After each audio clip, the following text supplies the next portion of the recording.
Shalom, selamat pagi jemaat dikasih Tuhan. Kembali kita berjumpa dalam renungan pagi. Mari pagi hari ini kembali saya mengajak kita semua untuk merenungkan firman Tuhan.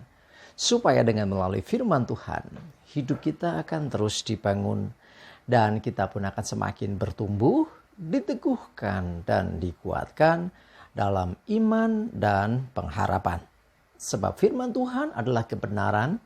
Firman Tuhan menjadi sumber kekuatan kita. Firman Tuhan pedoman dan penolong bagi kita. Bahkan firman Tuhan jugalah yang akan terus menuntun kita dan menerangi setiap langkah hidup kita. Mari jemaat dikasih Tuhan, sebelum kita merenungkan firman Tuhan pagi hari ini, kita akan berdoa terlebih dahulu. Bapa di surga, kembali pagi ini kami datang ke hadirat-Mu. Kami mengucap syukur atas segala kebaikan-Mu dalam hidup kami ya Tuhan. Atas begitu besar kasih setia-Mu, begitu besar rahmat dan anugerah-Mu, berkat dan kemurahan-Mu ya Tuhan. Perlindungan-Mu, penyertaan, pertolongan, dan bahkan pemeliharaan Tuhan atas seluruh hidup kami. Terima kasih ya Tuhan. Dan pagi hari ini kembali kami mau merenungkan firman-Mu. Mari Tuhan Kau yang singkapkan dan nyatakan kebenaran firman-Mu. Dan Roh Kudus urapi kami semua ya Tuhan. Sehingga kami bisa menangkap, mengerti, dan juga menghidupi kebenaran firman-Mu. Terima kasih ya Tuhan. Dalam nama Tuhan Yesus kami bersyukur dan berdoa. Amin. Mari jemaat dikasih Tuhan, kita akan sama-sama buka Alkitab kita. Renungan pagi hari ini saya ambilkan dari Lukas 17 ayat 15 sampai 19. Saya bacakan. Seorang dari mereka ketika melihat bahwa ia telah sembuh, kembali sambil memuliakan Allah dengan suara nyaring. Lalu tersungkur di depan kaki Yesus dan mengucap syukur kepadanya. Orang itu adalah seorang Samaria. Lalu Yesus berkata, bukankah ke-10 orang tadi semuanya telah menjadi tahir? Di manakah yang 9 orang itu?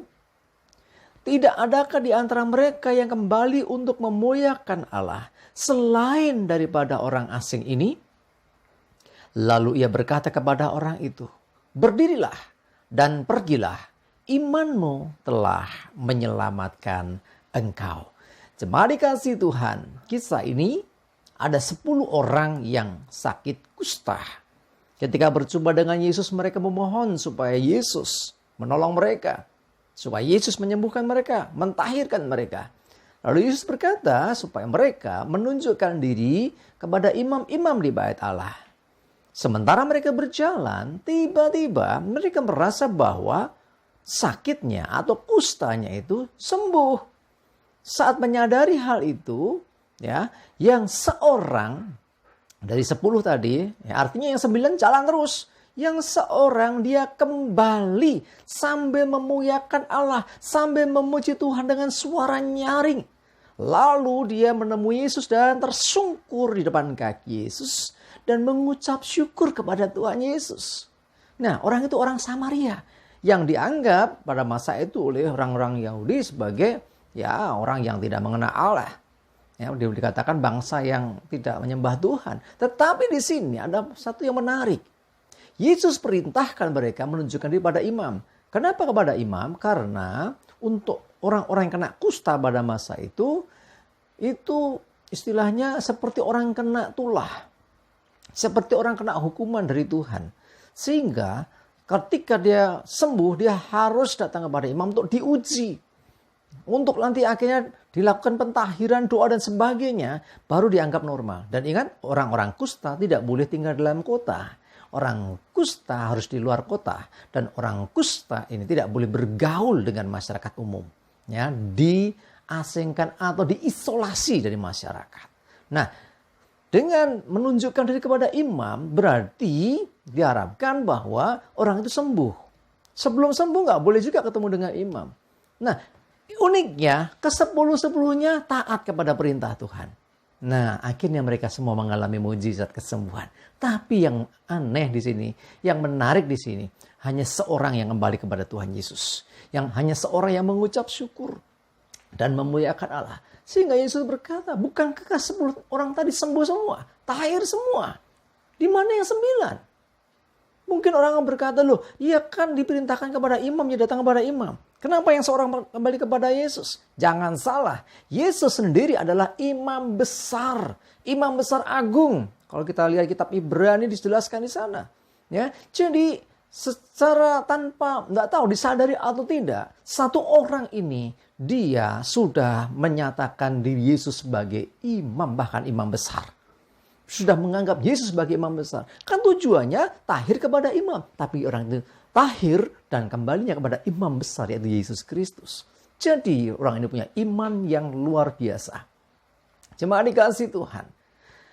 Orang mengalami kuasa Tuhan harus ingat kepada Tuhan yang memberikan mujizat itu. Kalau engkau mengalami pertolongan Tuhan, jangan bablas saja. Ingatlah kepada Yesus yang telah menyatakan kuasanya atas hidupmu. Seperti orang Samaria ini. Lalu yang berbeda lagi dengan yang 9 tadi apa? Yang 9 tadi bablas kan mungkin ke bait Allah, ketemu imam-imam di sana. Tetapi yang seorang ini menemui imam besar, yaitu Tuhan Yesus. Dan Yesus berkata, berdirilah dan pergilah, imanmu telah menyelamatkan engkau. Yang 9 tidak mengalami itu. Yang 9 sembuh nggak? Sembuh. Ya, tetapi tidak pernah yang namanya mendapatkan keselamatan seperti yang diberikan Tuhan kepada orang Samaria ini. Pergilah, imanmu telah menyelamatkan engkau. Jemaat dikasih Tuhan, mari sadari dia Tuhan Yesus itu bukan seperti hanya tempat beriktihar. Itu atau apa, cari pertolongan setelah itu lupakan. Bukan begitu. Yesus ini adalah imam besar yang agung. Karena itu apapun yang terjadi dengan hidupmu selalu ingatlah akan dia. Ketika mengalami kuasa Tuhan, selalu datanglah kembali kepada Yesus dan mengucap syukur. Jadilah hamba-hamba yang setia melayani dia. Ingatlah, Yesus berkuasa. Dia imam besar agung bagi hidup kita. Amin, kita berdoa. Tuhan terima kasih, kami belajar dari seorang Samaria yang sakit kusta. Saat mengalami mujizat, dia kembali kepada Tuhan Yesus. Sementara 9 yang lain tidak ikut kembali kepada Yesus. Bukan seberapa banyak orang yang harus diikuti. Tetapi kebenaranlah yang harus diikuti. Orang Samaria mendapatkan kebenaran yang dari Tuhan. Bahwa dia mengalami kuasa Tuhan. Dan dia pun datang kepada imam besar agung. Yaitu Tuhan Yesus Kristus. Dan dia akhirnya mengalami keselamatan yang dari Tuhan. Biarlah demikian juga hidup kami Tuhan. Ketika kami mengalami kuasa Tuhan, kami selalu ingat kepada Tuhan. Kembali kepada Yesus. Dan kami percaya kuasa Tuhan menyelamatkan akan hidup kami. Terima kasih ya Tuhan. Menyerahkan hari ini hidup kami dalam pimpinan-Mu. Jauhkan celaka mara bahaya. Damai sejahtera dan berkat Tuhan menyertai kami semua. Dalam nama Tuhan Yesus kami bersyukur dan berdoa. Amin. Mari jemaat dikasih Tuhan, semangat terus, maju terus dalam iman dan pengharapan. Tuhan Yesus memberkati kita semua. Amin.